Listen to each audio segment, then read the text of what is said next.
अच्छी बात तो ये है कि आप सेंट्रल जेआरएफ ही सिक्योर कर लें, ठीक है। लेकिन अगर मान लिया किसी वजह से आप सेंट्रल जेआरएफ सिक्योर नहीं कर पाए, ओके, तो बहुत चांसेस है कि आपको स्टेट जेआरएफ आपको मिल जाएगा। वो फेलोशिप कम है, लेकिन भाई कुछ ना मिले इससे तो अच्छा ही है, ठीक है। पीएचडी ऐसा नहीं है कि भाई 1-2 साल के, आपको 4-5 साल आपको अपनी लाइफ के खपाने पड़ते हैं, तो वहाँ पर आपको टाइम और एनर्जी इन्वेस्ट करनी पड़ती है। और इस दौरान और आपकी जो एज है, क्योंकि जनरली आप देखोगे कि बच्चे एमएससी करने के दौरान उनकी एज भाई 25 के आसपास तो पहुँच ही जाती है, 25 के आसपास तो, ठीक है। और उसके बाद 5 साल जेआरएफ। अब 25 होने के बाद घर वाले खुद ये कहते हैं कि भाई तू अब हमसे पैसे क्यों मांगता है, ठीक है। अब तेरी तो एज है, तेरी उम्र है कि तू हमको सपोर्ट करे, न कि हम तुझे सपोर्ट करें, ठीक है।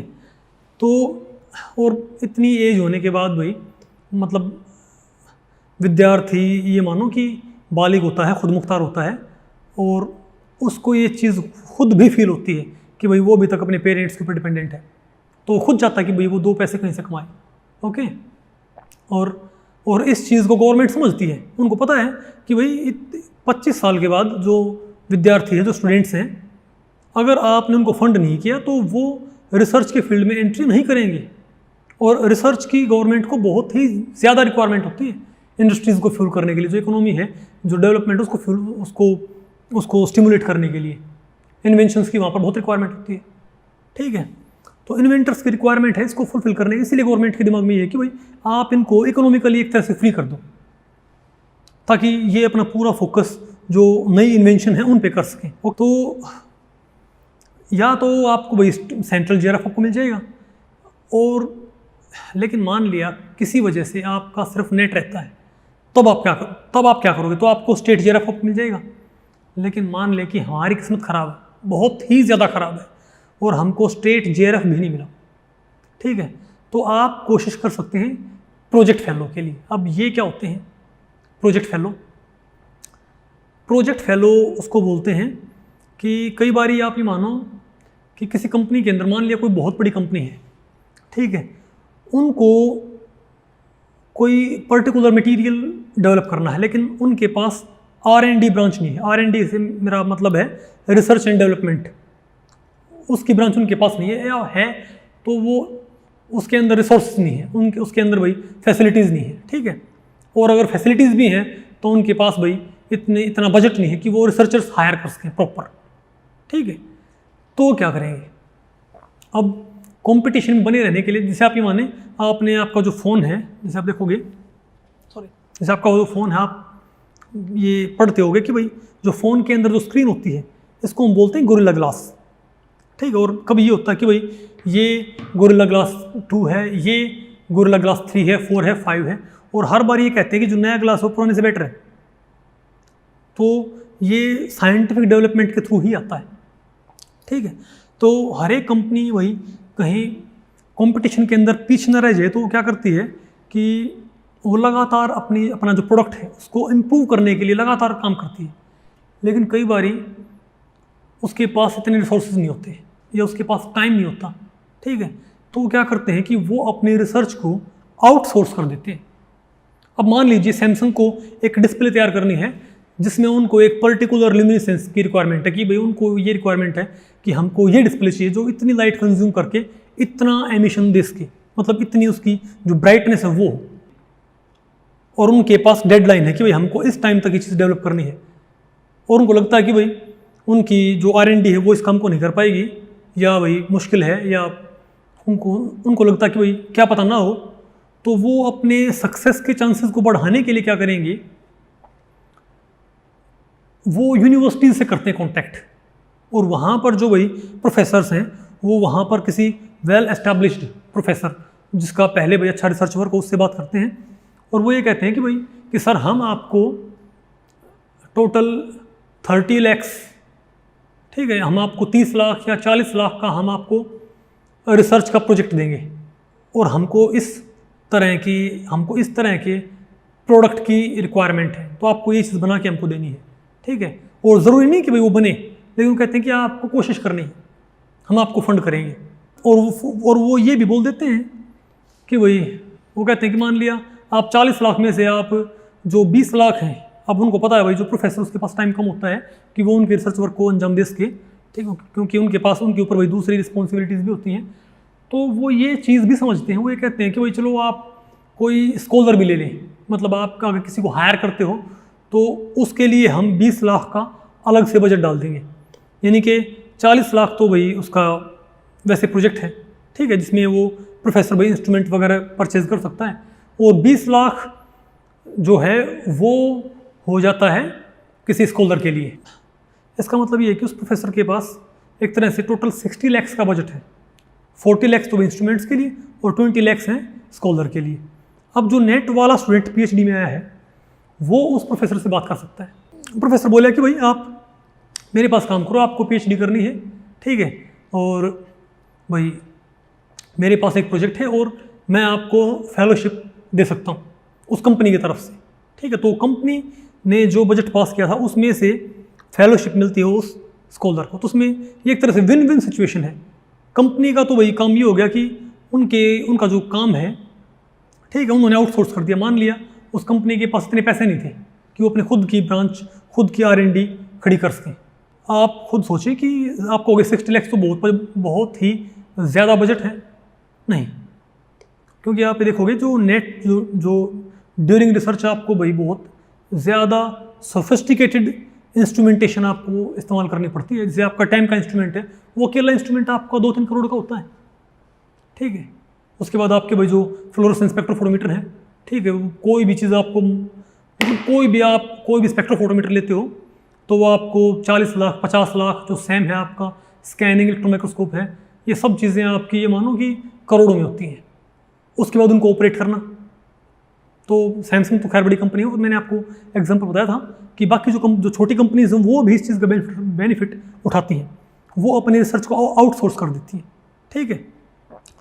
तो फिर ये मानो कि भाई तो ये विन विन सिचुएशन कैसे है कि उस कंपनी को तो बेनिफिट ये हो गया कि भाई उसकी बहुत कम बजट में उनका रिसर्च वर्क हो जाएगा, और स्कॉलर को फ़ायदा क्या, उसको ड्यूरिंग पीएचडी फेलोशिप मिल गई, ठीक है। तो ये विन विन सिचुएशन, इसको बोलते हैं प्रोजेक्ट फेलो।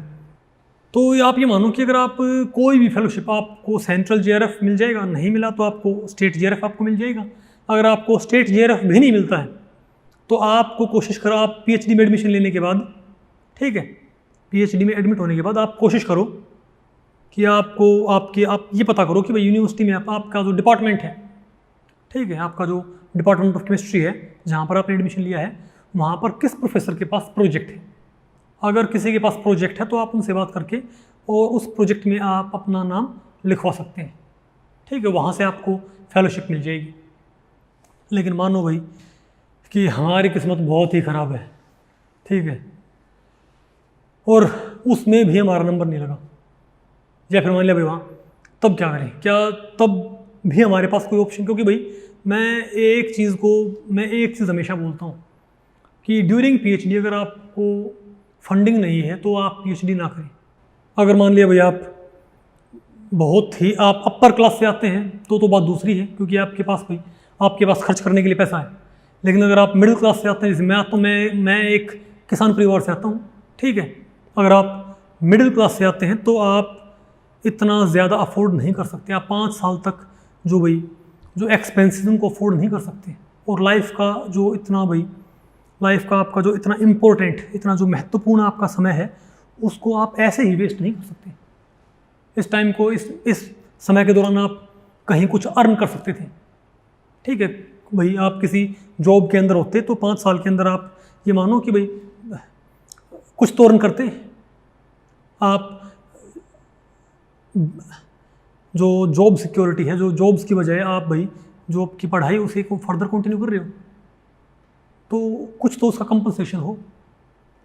तो आप अपने दिमाग में ये लेके चलें कि भाई बिना फंडिंग के आपको पीएचडी नहीं करनी है। देखो मेरा इसमें कोई पर्सनल कोई गेन तो है नहीं, ठीक है, मैं आपको सिर्फ ये चीज़ इसलिए बता रहा हूँ क्योंकि ये चीज़ मैंने देखी है। अगर बच्चों के पास फंडिंग नहीं होती तो कई स्टूडेंट्स पीएचडी उन्होंने भाई 2 साल की 3 साल की फिर वो छोड़नी पड़ती है, ठीक है, क्योंकि वही यूनिवर्सिटी के एक्सपेंसेस होते हैं। तो फंडिंग की आपको रिक्वायरमेंट होएगी। तो मान लिया भाई आपको सेंट्रल जेआरएफ आपको नहीं मिला, स्टेट जेआरएफ आपको नहीं मिला, और प्रोजेक्ट फेलो में भी आपकी बात नहीं बनी, तब क्या हो?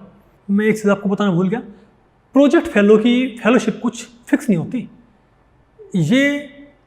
ये मानो कि 15,000 20,000 से शुरू होके और ये लाखों में भी पहुंच सकती है, ठीक, क्योंकि ये तो भाई डिपेंड करता है कि उस कंपनी का बजट कितना है, उन्होंने कितना बड़ा प्रोजेक्ट पास कर रखा है, ठीक है।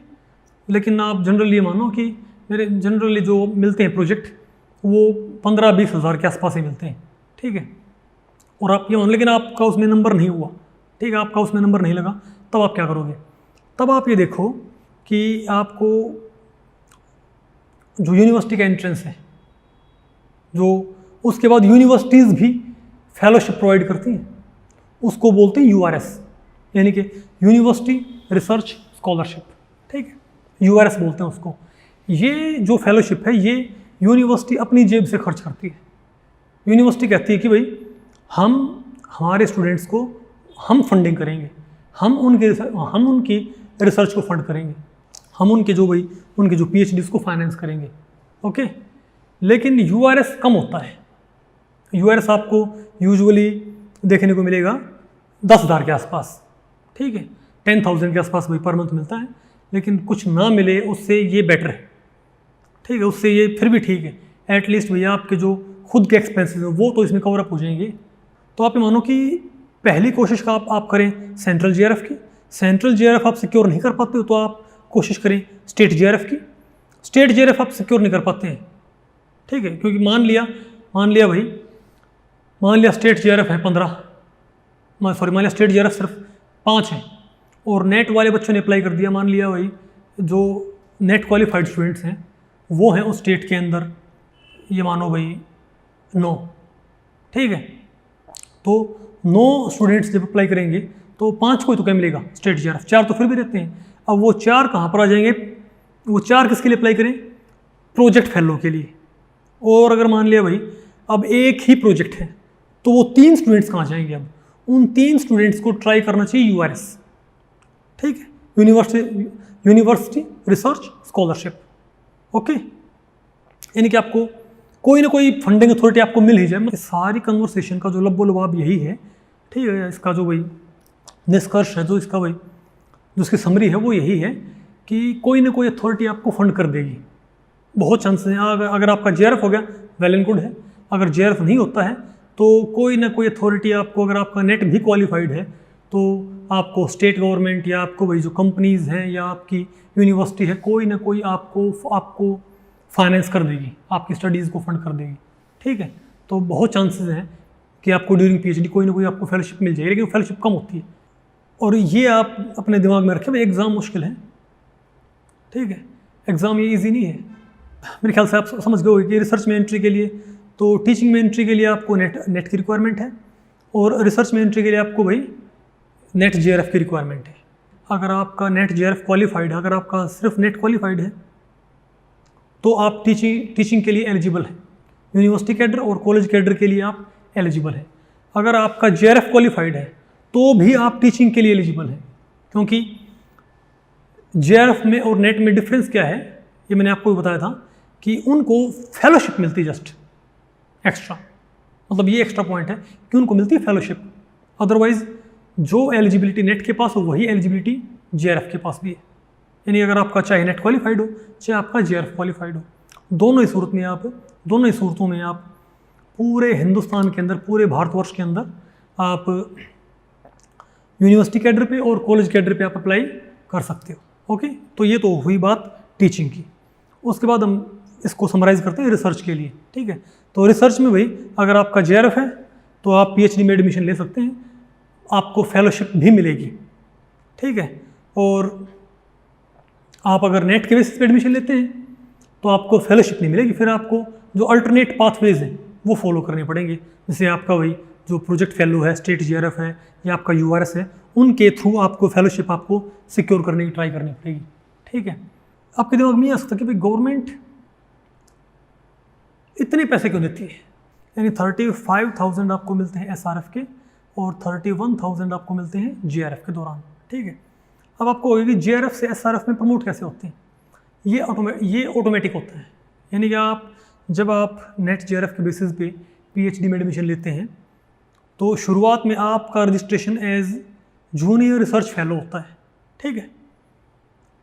फिर 2 साल के बाद आपकी एक रिपोर्ट जाती है CSIR के अंदर या UGC के अंदर कि इन 2 सालों में आपने काम क्या किया है, ओके। अगर आपका काम सेटिस्फैक्ट्री है, मतलब वो देखते हैं कि आपने भाई क्या रिसर्च वर्क किया है, आपके भाई कितने पेपर पब्लिश्ड हैं, ठीक है, मतलब वो, और अगर आप बिल्कुल ही लापरवाह हैं तो बेशक, अदरवाइज़ आप बिल्कुल थोड़ा बहुत का, अगर आपने लिटरेचर सर्वे किया है और 1-2 आपने भाई कंपाउंड बनाया है, जो भी आपका काम है, ठीक है, तो देखते हैं भाई कि 2 साल के बाद आपकी, अगर मान लिया भाई जो प्रोग्रेस है वो सेटिस्फैक्ट्री है, तो वो आपको प्रमोट कर देते हैं SRF के अंदर।